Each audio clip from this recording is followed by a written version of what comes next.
pulled a report, the state database, and discovered that he had doctor shopped in the span of about a month, received over 1,000 pills, some of them from me. And that was sort of a switch moment for me anyway, the realization that all healthcare providers have played a role in this. And as we're responsible for, partially anyway, for this opioid crisis, we should take steps and action to stop it.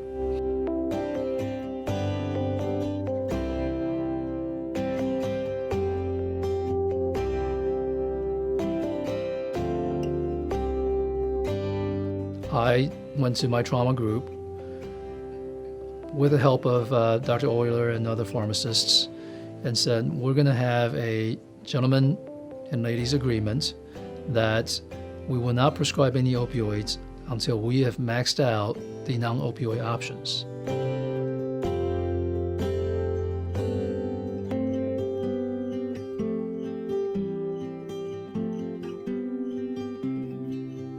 And this was an institution-wide initiative to try to examine how we're using opioids for pain management within our healthcare system and how that compares to what the best evidence looks like and trying to kind of close that gap.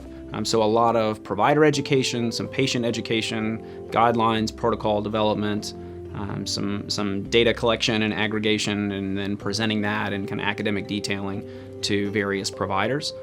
To try to change as appropriate or justify current practice, if that's appropriate, for how we're using opioids for pain management.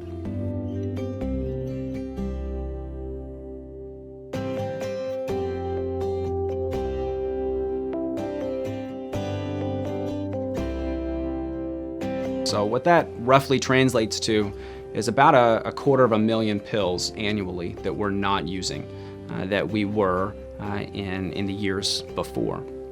We also reduced the number of opioid-naive patients that leave with an opioid prescription. So they didn't come in on one, but they leave with one. We reduced that by about 2/3.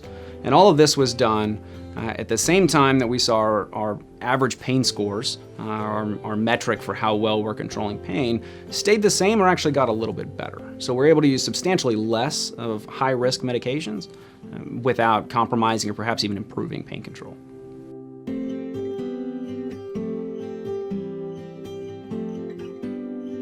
So beyond the ambulatory space, we have the unique opportunity to train the next set of care providers on, again, going back to setting the new norm and setting the new expectation. And beyond that, we can also educate our community in the bluegrass as a whole.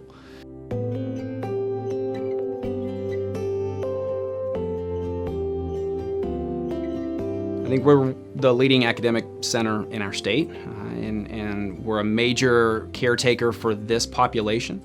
So we have to take a leadership role in this area. And certainly there are a number of others outside of just this office that are doing a lot of great work with substance use disorder treatment, with infectious disease screening and treatment and prevention, naloxone access, and community education. So there's a lot of other work that's going on, but within our healthcare system, we really needed to take a role as kind of a leader here and saw our potential kind of foothold as that academic center for Eastern Kentucky as a real opportunity to do that.